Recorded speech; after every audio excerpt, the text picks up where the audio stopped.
Elemental is Pixar's first non-sequel cinematic release here since Onward in March 2020 and comes with a fork in the road moment for the beloved animation studio.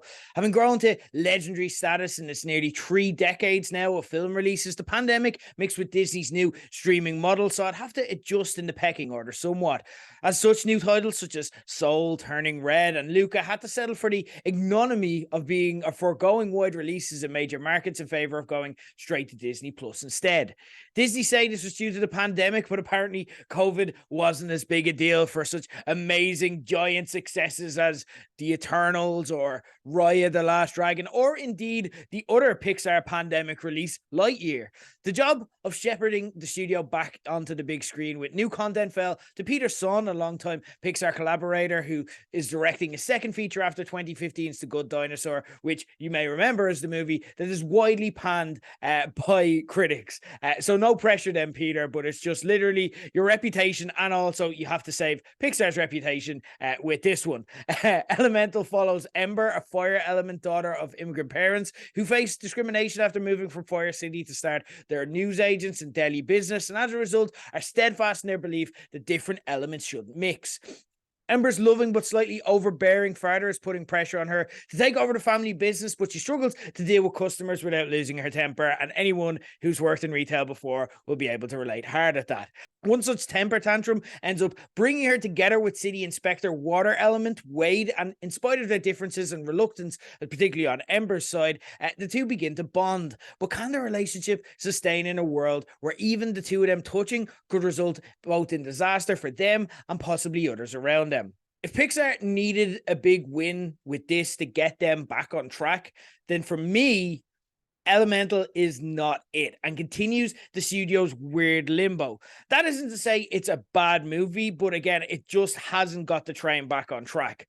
Well, Soul, Luca, and particularly Turning Red for me all had huge merits and high highs. They just also failed to capture the public's imagination in the same way smash hits like Inside Out, Up, Toy Story, and WALL-E had done beforehand. Elemental is quite similar in that regard. There are things to like here, but for me, it's the weakest of the most recent 4 original scripts and more of a step backward than a step forward.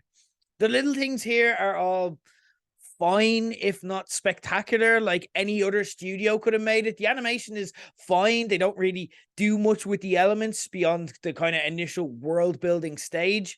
The voice acting is grand. There's no particular standout. No one's going to be kind of pulling for awards unless they're particularly stuck. The soundtrack is forgettable, but also inoffensive. Like music you don't pay attention to, but are generally pleased by on a lift. It feels almost like DreamWorks seeing the success of Inside Out and then rushing to release a copycat version. There are so many of the same themes as Inside Out, just done slightly less effectively. Our characters being literal metaphors for different emotions, with Ember's fiery personality and Wade's watered down side being teary and empathetic. The idea that these feelings are in conflict with one another, when actually I don't think I'm spoiling anything big here by the movie. If you could map out the plot points, you probably get it in one. Maybe it's possible that learning to deal with both hand in hand is actually the way forward for everyone. And I use DreamWorks here as an example because they also have a habit of kind of resting on the humor we've all come to expect in these movies, of familiar kind of rhythmic beats you'd use when you're kind of telling a child a bedtime story, rather than having well thought out clever jokes that you repeat and start saying to your friends. So it's that kind of humor where, you know, you have people doing silly voices where it's like, gee, I don't know if this is gonna be a thing. It's gonna be a thing. You know what I mean? That kind of like up and down style beats, and it's just not actually funny. And perhaps for me, what that was the most disappointing point in this movie was that there weren't many, if any, actual laughs for me at all. And even in the screening I was in, it was a quiet one. It was on a Friday afternoon. There wasn't many people there, but there was kids there as well. And there wasn't one big laugh out loud moment for anyone throughout. It was kind of silent. And that's just not what you want from a Pixar movie. Instead, the dialogue is at times cringeworthy and eye-rolling. They don't so much hint at the metaphor and kind of paint a picture and show don't tell us. They scream it constantly and loudly. They literally have stuff where it's like, but you are water. You could extinguish me. Therefore, we cannot be together. The stakes are also really strange and make it a really uneven experience. The main theme is the elements can't mix, but also our main characters just kind of do mix quite well, actually. It really works. So they have to manufacture a drama to keep the plot going. That results in several plot points they begin but don't actually really sustain or follow through on for the whole movie. Like, is the shop going to be closed down? Is the city going to be flooded? Is Ember going to tell her father how she really feels about his plan for her life?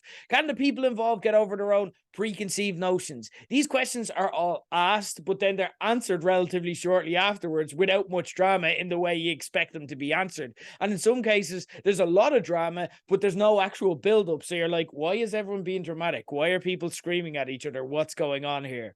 There are some positives, though. I don't want to seem like I'm shitting on this movie because I didn't hate the movie. It's like I said, it's not bad. It just never threatens to be good. But there are the positives in particular I liked are the father-daughter relationship, particularly the nuance they showed with the father, which was a brave choice to make, especially in 2023, and especially in a kid's movie that kind of has to be very careful about the moral center that it has. In this movie, the father very clearly loves his daughter and wants the best for her and is a nice person, thinking that she'll want the same dream as him, but he's just a bit misguided in that. And we definitely see him be very loving and caring at times. However, the reality is that his experiences have also made him a bit racist, a bit prejudiced against other elements. But also, like, when you see it from his point of view, not that you agree with him, but you kind of get it and you see how he would feel that way. And again, it's a very nuanced view on kind of our elderly parents and the kind of outdated views they have that don't kind of move with the modern world and how things are changing and how they kind of pull things back in a way, but also they do it from a place of love. They don't mean harm. They just don't know any better. And again, that's the kind of challenging storyline that I love from Pixar movies and that I thought it'd bring. And had they known to spin out a whole movie and a whole script on these themes, I think this would have been an absolute hit. But they didn't. So instead, what you get is an idea that feels like it needed to be heated up for longer, or a plant that was given roots to blossom into something beautiful. But instead, all of it feels like a bit windy and a bit watered down. On a positive note, though, to finish up, the movie did open up with a short movie sequel to Up called Carl's Date, where our main character, being coaxed along by Doug the dog in a welcome return, is asked out on his first date, obviously after his sad event happened in his life with his wife.